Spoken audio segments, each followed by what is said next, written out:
In the beginning, when he was trying to groom you and he told you he was treating you and bringing you up as his own son, Right. was his objective to turn you into a trained killer? No, he was turning me into again the only way I could describe it is the consummate wise guy. He wanted all of his guys, when you walked into a place, they know you're a good fella, and not because you're banging the place up or getting in fights, just the way you carry yourself and the way you talk to others, the way you dress, the way you tip. There's a whole bunch of things, and he taught me every one of those. He never walked into a restaurant where he didn't give the maitre d' a 10. And then again, this is back 30 years. Maybe we'd give him 20 now, I still do that, The person that took me to the table at Burns, I tipped her. It's just she walked me to the table, and she was shocked. But, so you had to be able to kill and hurt people when they had to be hurt, So, yeah, as a grooming, and I tell you, baby steps. The first hit that I was even privy to in any way, shape, or form, I was asked to give a guy a flat tire. Mm-hmm. Okay, he gave me the ice pick, and that morning, very early in the morning, I went. I gave the guy a flat. I didn't think none of it. I thought it was silly. I thought he parked in his place or in his driveway or did something disrespectful, and he just wanted to give the guy a flat. The next day in the newspaper, man killed fixing flat tire. So he was shot. And I didn't say anything to Greg about it. I read it. I knew it. I knew it was the car I gave the flat to. But I think it was my first little test. You don't have to wear those. You can take them off. You sure? Yeah. Pause. Okay. Yeah. That was my first test, where if I would have came in like panicky, or Greg, is that the same car? Like nervous, but I knew better, and I was probably only 20, but I was already around these guys. They treat me like an equal. I go everywhere with Greg. He's bringing me to meet other bosses, other captains. So I just knew. Okay. A few months later, he asked me to go buy a shovel. I buy the shovel. A year goes by, 6 months. It's not like we're killing every day. Somebody's got to go, and it's Tony Frezza. So me and Gregory have to go buy shovels and dig a hole. Okay, that's what I said. The hole was already dug. Okay. Was that the first murder you witnessed? Yeah. Yeah, that would be the first one that I was really, really privy to. That I actually brought him to his demise, But the later on, the first one that I was a crash car now, and I was right on the scene, and I saw the guy getting popped, and they jump in the car and drive away. So that's what I'm saying. They don't ask you to pull the trigger for quite a while until you've been around enough of them that you're kind of desensitized to it by the time you actually have to pull the trigger. It's hard to use words. That's a great word to use. It's sad to say, but that's a good word. You do get desensitized. That's a great way to put it, because I fumble over that to say how it's possible. Right. Especially growing up the way I did from a normal family. One of the cops on my case, Tommy Dades, a dear friend to this day, said in an interview, one of those interviews among cops where they're trying to figure out, the mind of a killer or whatever you want to call it. And he said, he used me, he says, if a sweetheart like Larry Mazza could do it, anybody can do it. So, it's how you're brought up. And here's the other thing you got to realize. We're recruited at a very young age where you're maybe easily misled or you like the cars, you gravitate, you like the Cadillacs, you like all the money, and you don't really know the bad side of it. So you're recruited at 15, 16, 17. I was 17. There were guys that were younger than me that were coming into the club. My point is, all these years later, they can't recruit me. Nobody could recruit me to do something like that. I know better. I mean, I learned the hard way in some ways, but I would never. I wouldn't. The hitman thing is another myth. I'm not a hitman.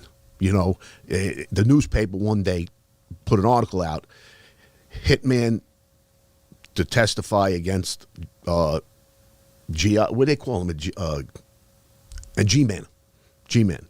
Hitman to testify against G-Man. Because I wound up, that was my saving grace at the end. I mean, I made a deal with the government, but basically it was about the corruption. Because all their cases were going to get blown out of the water. You know, so... whose cases were going to get blown out of the water? Well, all the guys that were going to be going to trial, it came out now that Greg, my boss, was an informant for 30 years. So we didn't know who it was, who he was getting information from. We thought it was either a cop or somebody on the other side during the war, which I'll explain to you further. So we knew there was somebody.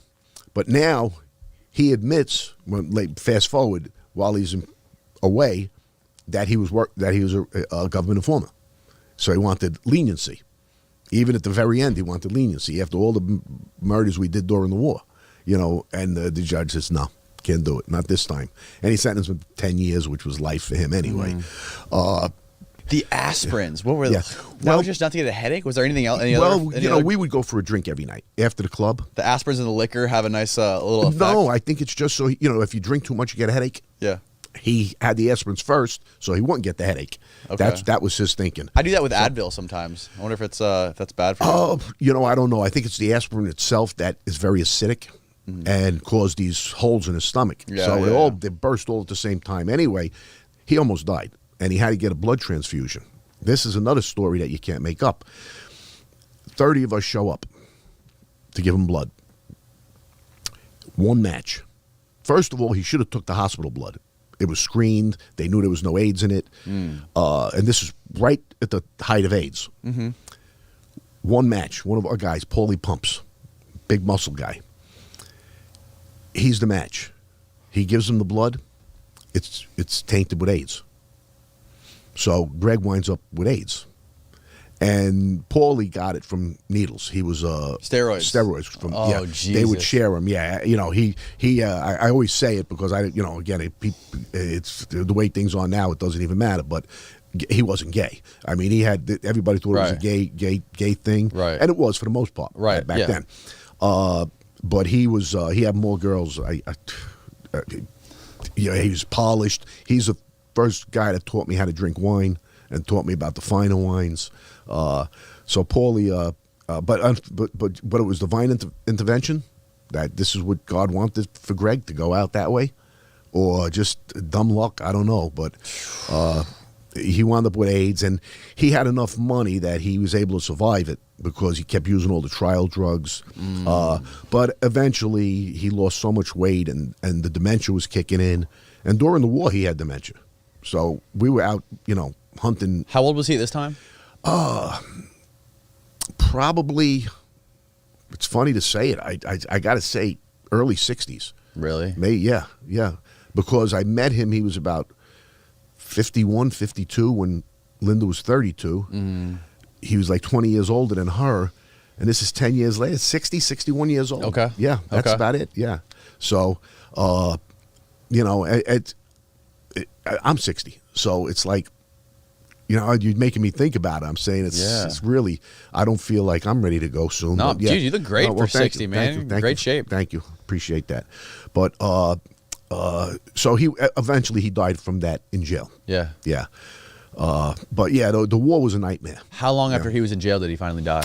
Probably 4 years. He still hung on. Yeah, they sent him to the hospital in Springfield. I heard at the end he was like literally, I want to say like 50 pounds. Just really, just started eating him up. Is that a super rare, valuable trait in somebody to be able to murder without emotion? Yeah. And the truth, it is, because most of the guys that I know aren't that way. Like, even Sammy. Sammy, he told me, he says, I never, Pete, they got me like I love killing. I don't. I hate it. He says, and when I have to do it, he says, I'm so mad at the person for breaking a rule and forcing me to have to do this. It's business. It's hard to realize that, but And they say the human body can get used to anything. You can endure anything, and eventually it just becomes a way of life, you know. But yeah, but Greg could kill you. There was a lawyer that once described him as good looking, articulate. He said something like he could sit down with judges and lawyers, have dinner with you, and for dessert he'll kill you. That's how they described Greg. Yeah. So I'm curious about like what kind of like human traits did you notice in a guy like this, Gregory, what that makes him able to just murder somebody? Well, you know, it's the same thing. It becomes second nature. He was born in the life. I mean, at 15, 16 years old, he was already in the street stealing, beating people up, doing all the things that. So he's conditioned very, very young age. An up and coming guy, and somebody that's already in the life sees this trait in him, sees that he's tough, he's got balls, he's got what it takes. Okay, and then they groom you. Okay, I was groomed, I was taught, educated the way to life. I don't think that's happening anymore today, because I could see the different people that are in the life now. It's not the same. It's definitely not the same. They miss that grooming and teaching and having a person become a consummate wise guy, that when you walk into a place, they know who you are. You don't have to tell them. They say, this guy's somebody to respect. And Greg always had that. He got straightened out, I think he was 18. He got his button. What does that mean? When you get made into the family. Okay. Officially inducted. Okay. To become an official member of the family. To have it at that age, you had to have somebody that saw a lot about you. And he loved money. He loved money. So there's nothing he wouldn't do to earn money. I mean, every racket there was, he was in. From joker poker machines to the number business, Shylocking. He was a Shylock to Shylocks. What's a Shylock? You lend money at exorbitant rates. So you give a guy $1,000, and you could charge anywhere from, he would charge me $10, but I would charge 30, 40, or 50 per week. That's the interest. They have to pay that every week until they hand you back the 1,000. Okay. So he was making, I mean, just what I knew about from the close guys, about $25,000 a week in interest. Every week, without fail. Nobody missed payments. All the people that were getting these loans from him knew that the collateral was their life. Yes. Well, their well-being. Right. You know, he would probably They're gonna kill them. get their legs broken or right, something. Right. We went to work on guys all the time that didn't pay, and even that become, second nature. They start you out where you're doing, where somebody you're beating up did something very bad, like robbed an old woman in the neighborhood, okay? Or found out they were selling drugs by the school. We go give them a beating. You feel proud, in a way.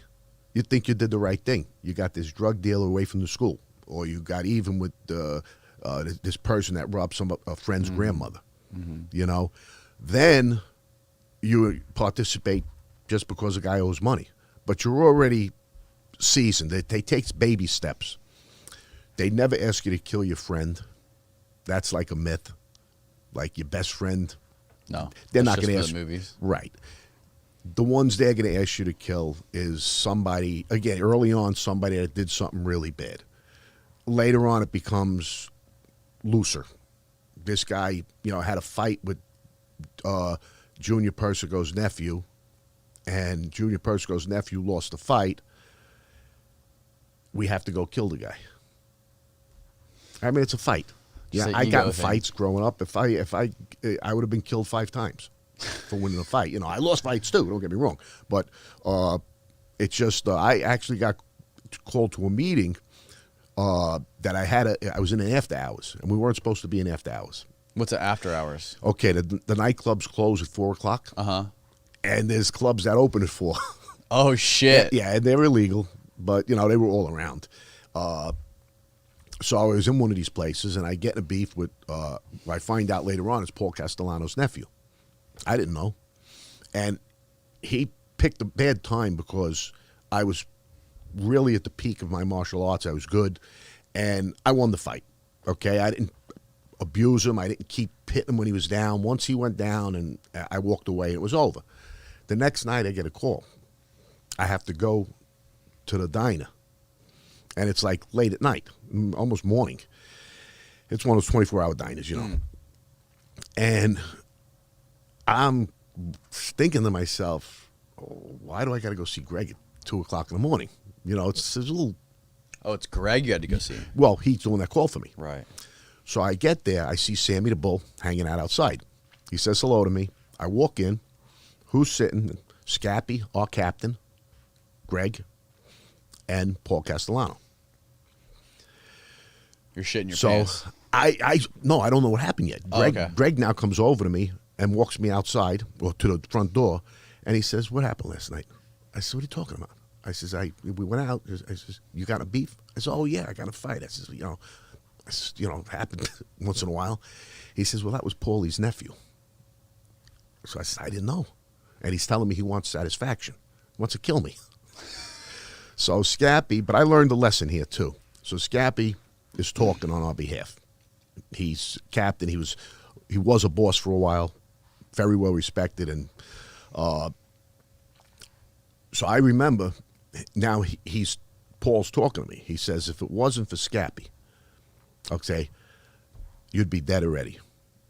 Now Greg got mad. So he says, if a hair is harmed on his head, I said, you'll find more bodies in the street.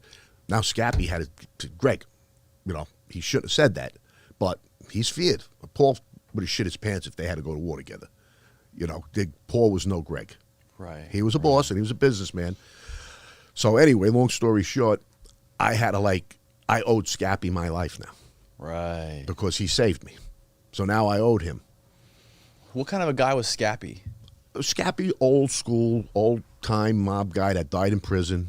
He got 133 years. And he's the guy that they quoted, the newspaper. When he got the 133 years, he looked at Junior Persico. He says, well, we only got to do 2/3. And it was in the newspaper. And then when he got the time, he was about 65. So right. Obviously he was never coming home. Junior never came home. So anyway, the funny part of this is, after it's over with, I walk outside. I talk to Sammy real quick. And he said, while I'm walking away, he says, you should have killed that cocksucker. He didn't like the kid. He didn't like the kid. So that was funny, yeah. So did Sammy kind of have your back too? Was Sammy part of the same gang? Or? No, he was there to be with. He was the other guy. He was with Paul Castellano, fuck, the Gambino family. But we were friends, and so I says we had a rapport, and he knew me. So if this guy would have had his way, Sammy would have been the guy to kill you. Oh, yeah, that's a good question. That's a good question. Could be. That's a great question. I don't know that. Yeah, I don't think Greg would have allowed me to get in the car there. And then the other thing is this. Typically, they wouldn't let somebody else do it. If it came down to, and I'm going to tell you a story where I had to be killed, my own family would do it. About 6 months before I went to college, I met an older woman while I was working in a supermarket. And her name was Linda. And very attractive, and I was not quite 18, and she was about 32. So it was sort of a mutual attraction and seduction, whatever word you want to use. We wound up having an affair. I found out soon after that she was married. I knew she had 2 kids, but I never met the husband. The husband was always gone. He was always away. So I was assuming he was a businessman or a doctor, just with crazy hours. Get that thing a little closer to you. Okay, yeah. Just pull it towards you. Yeah. And or you can scoot. Yeah, either way. And ultimately, I find out later on that he is one of the bosses in the Colombo family, and his name's Greg Scarpa, and they called him the Grim Reaper. He had, he told me he stopped counting at 50 bodies. And he's probably got 100 or 200. I mean, it's probably one of the most feared mob guys in history. Yeah. So holy shit. The way I found out was Now, sorry to interrupt. Yeah. When you were that age, did you know anything about Mafia? Not a lot. I knew there was these social clubs all over the place where the guys always dressed better and never worked and had the caddies, that type of thing. You knew it was there, but I didn't know anything about the rules or the real actual lifestyle, the life. I didn't really know what it meant to be in that life until later on, obviously. So, and I did have an Uncle Albert who was a dinosaur with the Colombo family. He died at like 93 years old or 94 years old, and he was very, very well liked in and out of that life. He was one of those guys that you see in movies where they like the mob guy. He was that guy. Greg, on the other hand, was just a vicious, greedy, ruthless mob guy. So, and I wound up somewhere in between because growing up under Greg Scarpa, you had to produce. You couldn't be weak. You couldn't show any weakness. So I learned to be a gangster like Greg. Okay, so you're having an affair with this woman who's over more than 10 years older than you. And then you find out that she's married to a guy who's an infamous murderer. Right. How does that not freak you out? How do you not run for the hills when you find that? It did, but here's what happened. She broke it like little bits and pieces. She told me first he was an influential guy. He could help you in business. And they actually put me in charge of sales. They had a company, paper products and fire extinguishers, cleaning supplies to furnish, all kinds of businesses, restaurants, and they just made me the sales manager. Just came in, and she told him that she had a guy that can do it, and next thing I know, I meet him that way.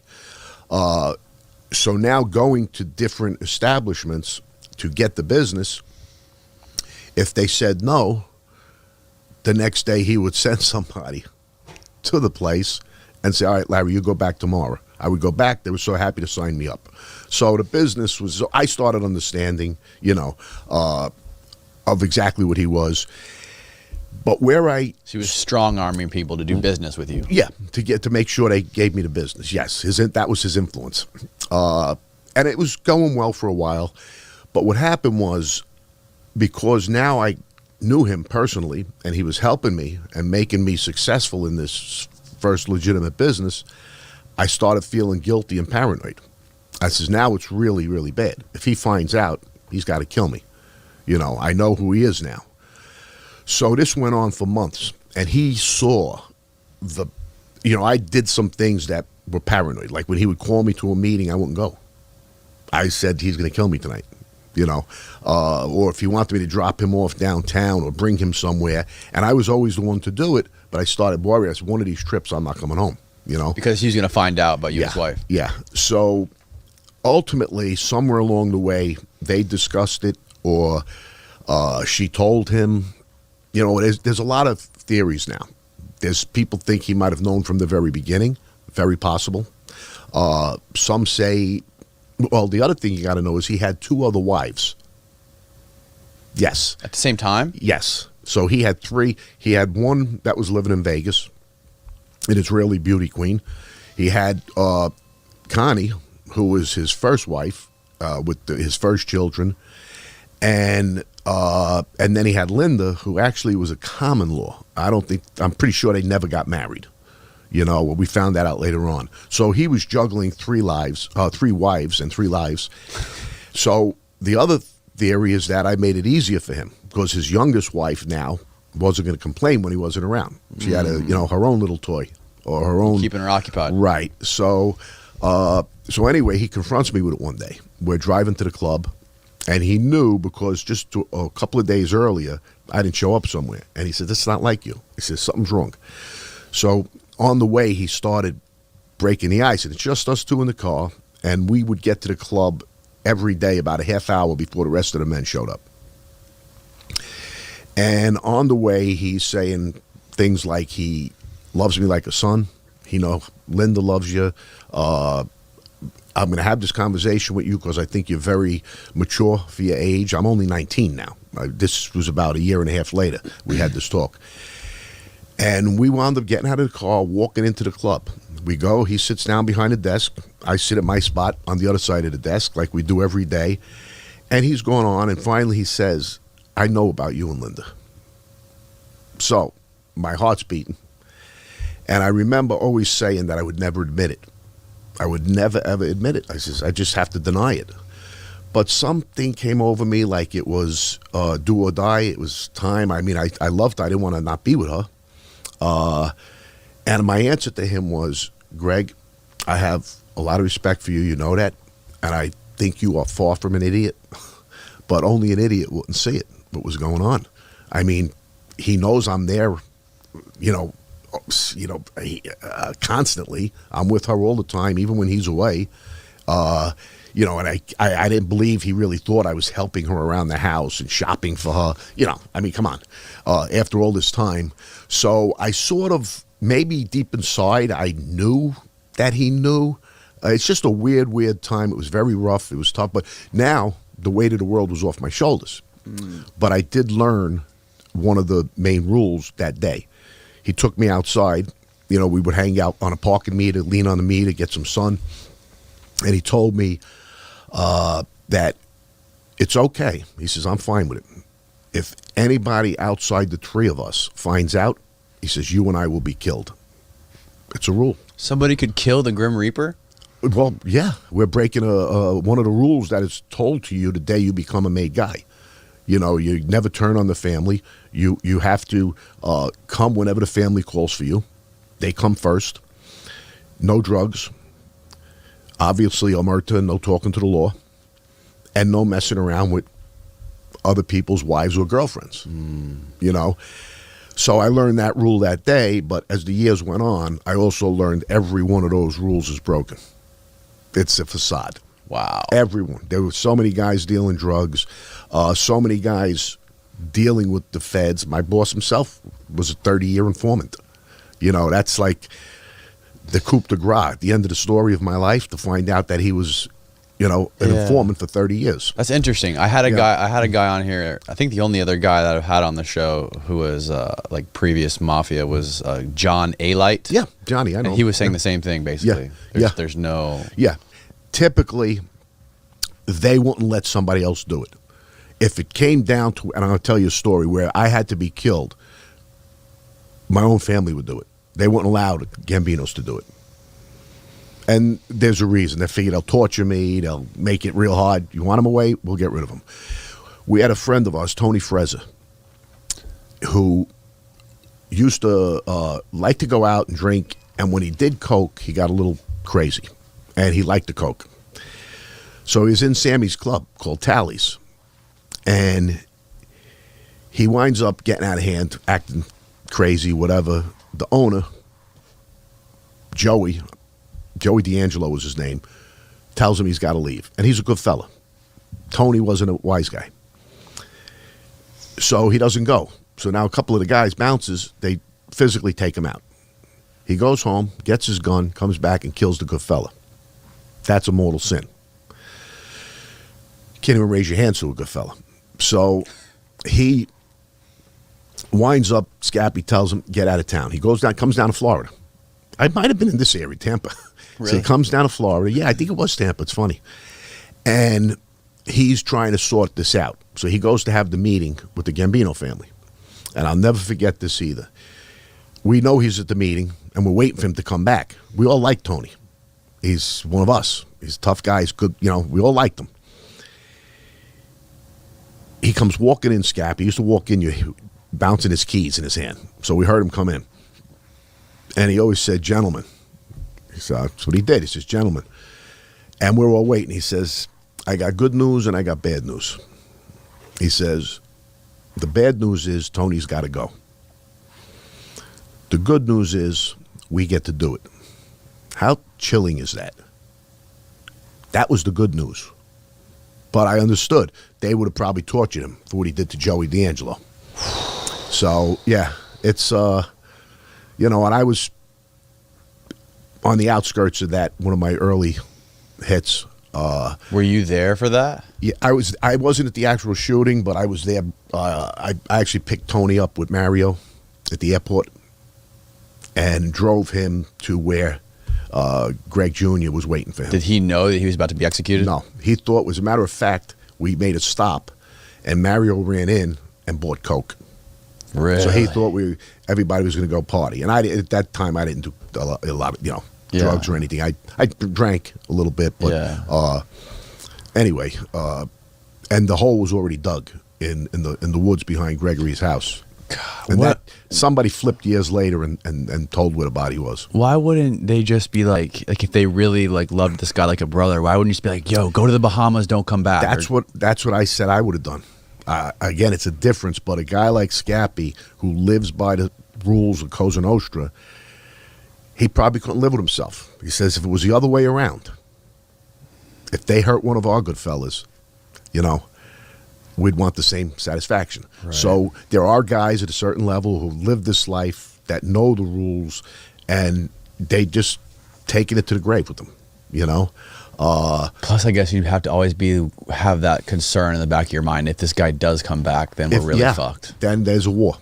And then they could ask for two guys. And then Scappy's life could, you lied to us, Right. So, and there were others. I mean, Bucky was a friend of ours but not a good fella when I say that, but he was our friend that got into the drug business. And he was told to stop. And this is why it's hypocritical, because just 5-6 years later, we were the biggest drug crew in Brooklyn. And I'll tell you how that happened in a minute. But Bucky got killed for dabbling in the drug business, and he was one of us. But again, it was a rule. You're not supposed to be dealing drugs. Could you guys find a more humane way to kill your own? I mean, these guys are kind of like your friends. I mean, you just always shoot them, or was there a better way to do it? No, the only thing I ever knew was a gun. Yeah. I never heard of guys with knives.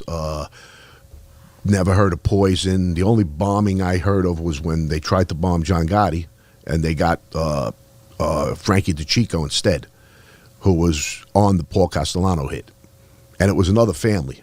The Chin's family and some of the other families never sanctioned that hit that John Gotti did on Castellano. You can't kill a boss. It's a rule.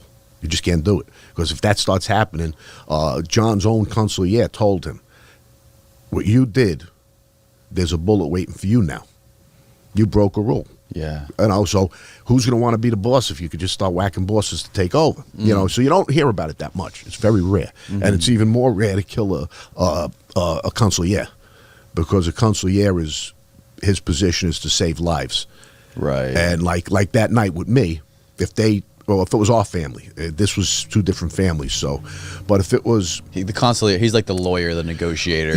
But he's the mediator. He's not. He's liked and respected by all the captains and all the good fellas. Okay.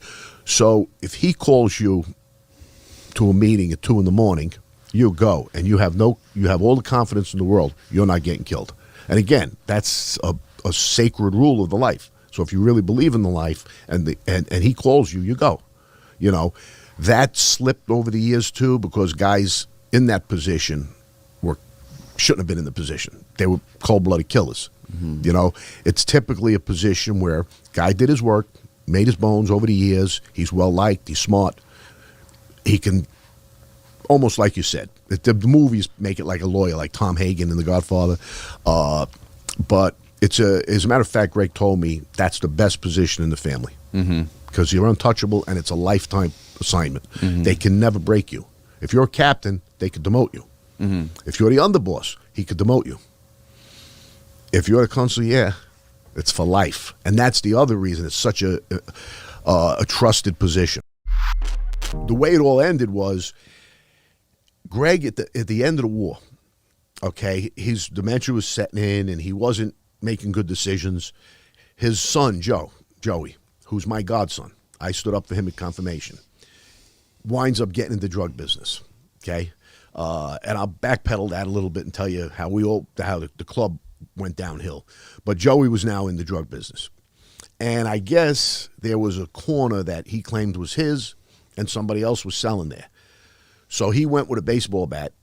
The guy pulls out a gun. So he leaves. He comes back to the house. He tells his father. His father calls me. I was home. It takes me 5 minutes, 8 minutes to get there, depending on lights, in Brooklyn. I drive to the house, and he tells me what happened. So I said, all right, I know the kid Mike. I'll go talk to him. I know who he's talking about. We go to the corner. He's not there anymore. He probably knew something was coming. But before we go, Joey has a gun. I took the gun from him. I put it in the glove compartment, and I locked it. I said, we're not going to kill the kid. Mm-hmm. Okay, your father asked me to talk to him and straighten this out. So this kid was now becoming a little nutty. He wanted to be like his father, Yeah, he's got that complex. Misled to be the Grim Reaper. So we go looking, 15, 20 minutes. He's not around. I says, let's go home. I go back. I tell Greg, I says, I think it's best anyway. I said, let everybody cool down. We'll find them tomorrow. Cooler heads. He agreed with me. He says, yeah, that right. I think you're right. I go home. I'm not home 1 minute. I don't have my clothes on. I'm getting ready to get on. And the phone rings, and it's Linda screaming on the phone, panicking like a lunatic. She thinks Joey got killed. Greg's shot. She just, so I'll be right there. She's telling me she needs me. Come over, please. I get in the car. I drive back. On the way, I pass the block where this kid lives. There's unmarked cars. There's police cars, ambulances, fire department. I mean, it's a crime scene. I go around the long way, go to the house. I get to the house. The car that I was in has bullet holes all over it. Joey's friend, who was in the car with me also, with Joe, he was sitting in the back. Joey was sitting next to me, is in the back seat, gasping, trying to get a breath of life. Every once in a while I hear, he's dying.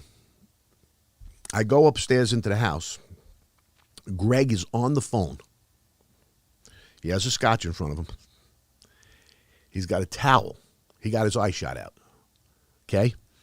And he's telling the parole people, because we were already, he was arrested and was given bail, which is the biggest farce in the history of mankind, because no mob guys get bail.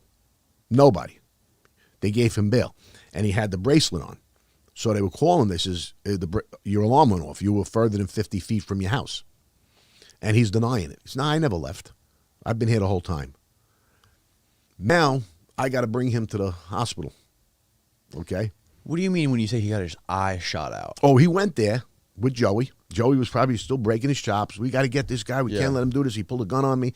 And probably, I knew he used to get under his father's skin. He said, all right, you want to kill him? Let's go fucking do it. Just like that. Just let's go. So he goes. They were waiting. They were in front of the house, and there's about 8 guys. As soon as Greg gets out, he starts shooting. They're all shot. They opened up and shot. This kid's in the back seat. He gets hit in the head. Joey runs. He runs in the driveway. I heard a kid hit him in a garbage pail or something. So he wound up surviving. And the father gets his eye shot out. So I got to bring him to the hospital. There's 4 or 5 hospitals in Brooklyn that I could bring him to. He insists on going to the hospital that saved him, Mount Sinai in Manhattan. So I got to go through toll booths with cops. It's the days when the cops man them at the tunnels. I got to drive through Manhattan with this guy dying in the car. And I do it. I was loyal to a fault back then. Oh, the kid's still in the back seat? No. Okay. I took him in my car. Greg, Big Greg. He's got a guy. He's going to die. He's going to bleed to death. Right. So I walk into the hospital with him, and the nurse comes, and she says, oh, my God, what happened? I said, he fell in the yard. I think a pipe went in his eye. So she wheels him they wheel him in the back. They put him on the gurney. They wheel him in the room. She gives me paperwork to fill out. She comes back out. She says, you stay right here. I know she saw a bullet. So when she walks away, I go to the door. I open it. I says, Greg, I got to go.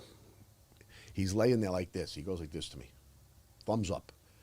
That's the last time I seen him in the free world. Really? Yeah. That was the last year, because now they locked him up, and he couldn't get bail again. And they had to leave him in Rikers Island for a while, which is a jungle. But they had the best AIDS unit because of all the junkies in there. And a few months later, I got arrested. They just rounded everybody up from the war. They had guys talking. 4 or 5 guys flipped. Carmine Sessa, our consigliere, the first one to flip and call a big meeting, and at that meeting, everybody got arrested, except him. So, I mean, that's the treachery and the backstabbing is, there's no parameters. It's mind-boggling. How the fuck did he survive getting shot in the eye? With AIDS and everything, yep. Yeah. And then The bullet, like what? Well, here's what happened. Here's what they said. It didn't go in this way. Okay. It must have deflected off the car and went in this way. Oh. So it didn't penetrate deep into the brain. Okay. Right, yeah. So...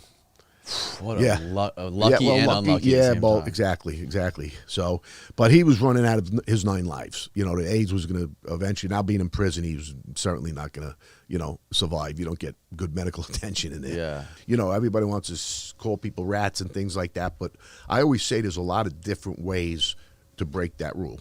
Okay, some guys cop out and admit things that are hurting the next wave of defendants. That happened on my case, where guys came in, they admitted there was a war, they admitted they were part of the Colombo family. They don't have to prove that anymore. These guys just admitted it, so that becomes evidence against you, okay? But they got their reasonable deal, and they were happy. John Gotti talking on the tapes the way he did, and being flamboyant, and being in the public eye the way he was all the time, that's not a good thing, you know?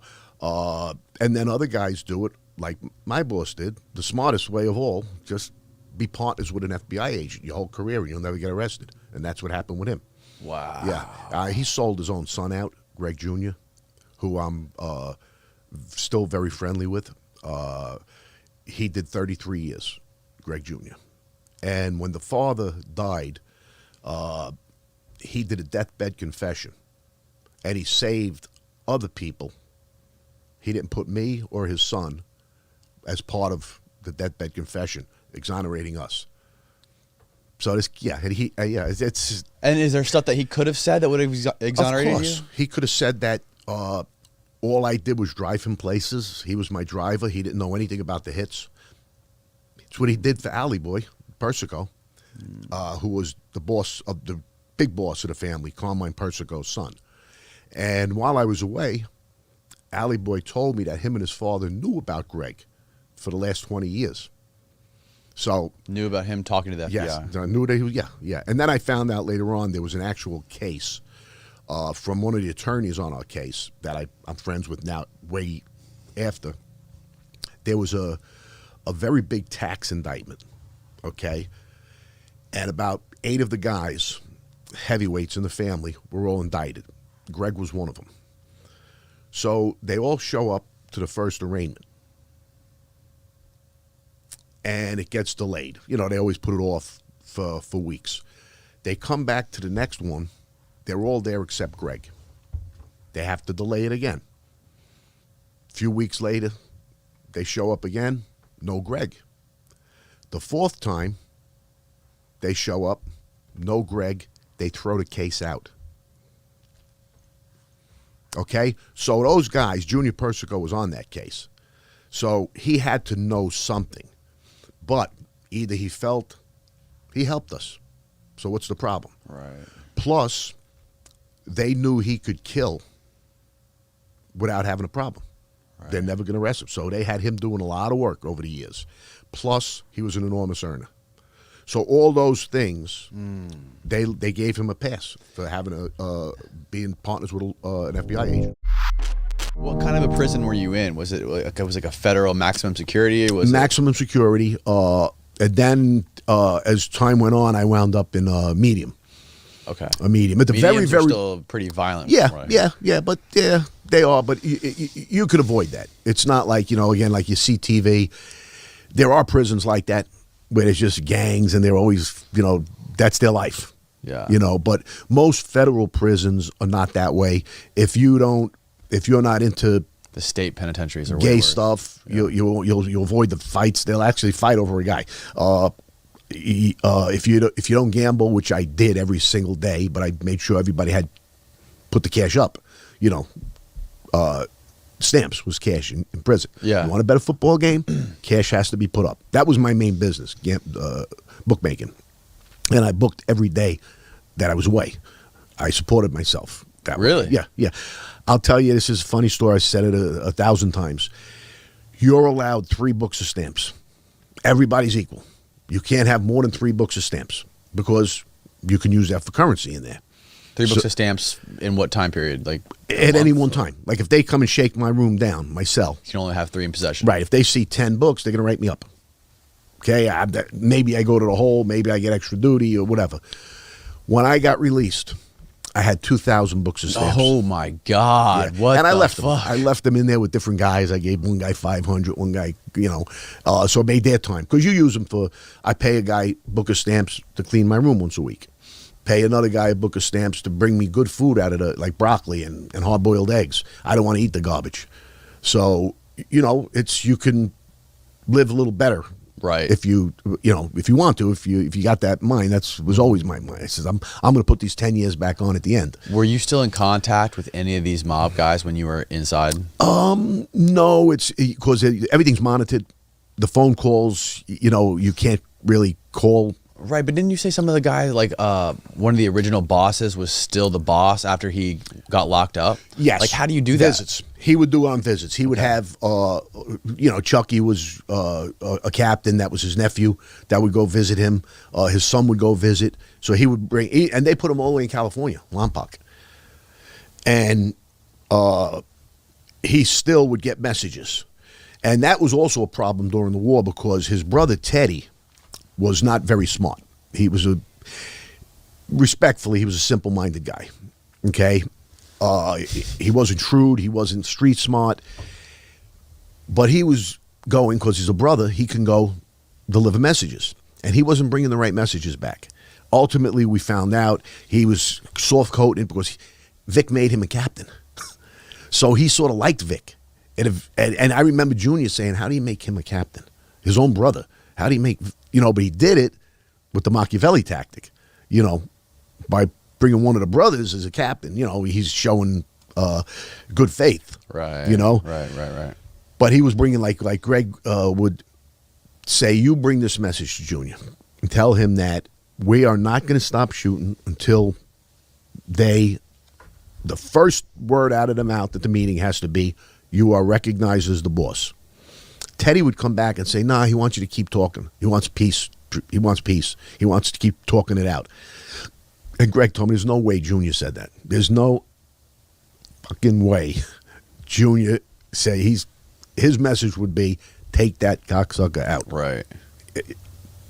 One person he had to answer to in the whole wide world, Vic Arena, and he wasn't happy. That's the greed. That's that ego. Yeah. I want this position officially. You did have it. You were an official acting boss.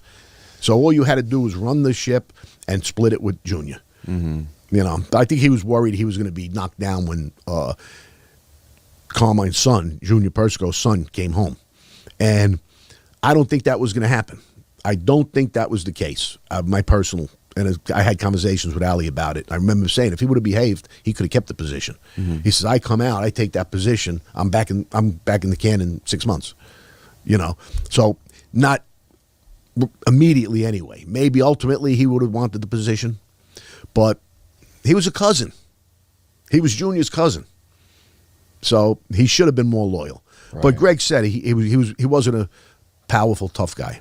He was very big earner, big money. Mm-hmm. And Junior thought he could control him and never lose the power.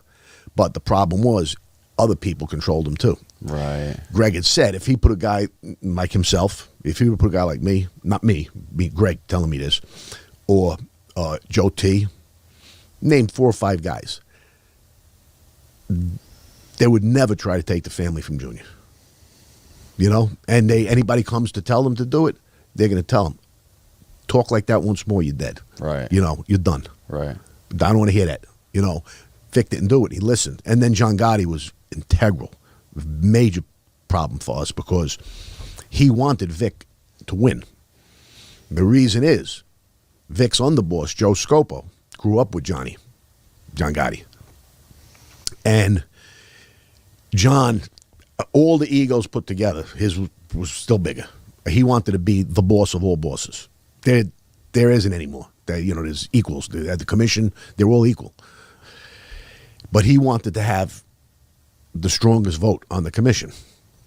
So if Vic wins the war, and this came out later, it's a fact, they were going to kill Vic themselves and let Joe Scopo become the boss. So him and John would have 2 votes on the commission. And how much time did you actually end up doing in prison? 10 years. I got a 10-year sentence. And what was your whole trial? What was your whole thing like? I didn't go to trial. I was offered the deal to tell them what I knew basically about the corruption. Okay? I walked out 3 times because they wouldn't let my partner Jimmy come in under the same umbrella as me. They wanted to catch him, you know, he was on the lam. Jimmy was on the lam. I got arrested in Florida, in Cocoa Beach, as a matter of fact. Oh, really? I came down for a vacation after the war. I figured, let me just get out of here. I don't want, this way they don't see me around. And Jimmy and I had plans. He was going to come down and meet me, and we were going to drive off and go somewhere. Okay. You know, we set up our pipelines, and just to stay out of their faces. Time would have helped. Time would have helped because our boss, I confuse you with our boss all the time. This Joe T was our acting boss on our side for the Persicos. And he went on the lam. They caught him, I think, 5-6 years later, okay? And they made a deal with him like that for 5 years. And he's the boss, okay? Because as new prosecutors, they have their own cases. They don't want this one thrown up now. So if we would have went on the lam, we would have probably got that same 5-year, 7-year deal, you know. But ultimately, they says, okay, because they couldn't find him. They came back and they says, all right, we'll keep the door open for Jimmy. But, and I couldn't admit knowing where he was. So I says, I'll see if I can get a message to him, and, you know, I'll try through the grapevine, my family, if somebody can, you know, I have no idea where he is, you know. Right. I really didn't. But I knew how to contact him. Right. We had that, you know. So he was able to come in, and, you know, I had to cop out to 0 to life. So if I would have lied, or I would have gotten, or if they would have found out that I didn't come clean on things that I did, I could have been charged, or I could have got life. Ultimately, he gave me 10 years, the judge. And, you know, the guys that, like Carmine got 3 years, Sammy got 5 years. So the guys that really give them a lot were getting the door immediately, you know. But they didn't really like me because it was the corruption. It wasn't... you know, not that they didn't like me, you know, personally, but the case that I brought them was basically their own.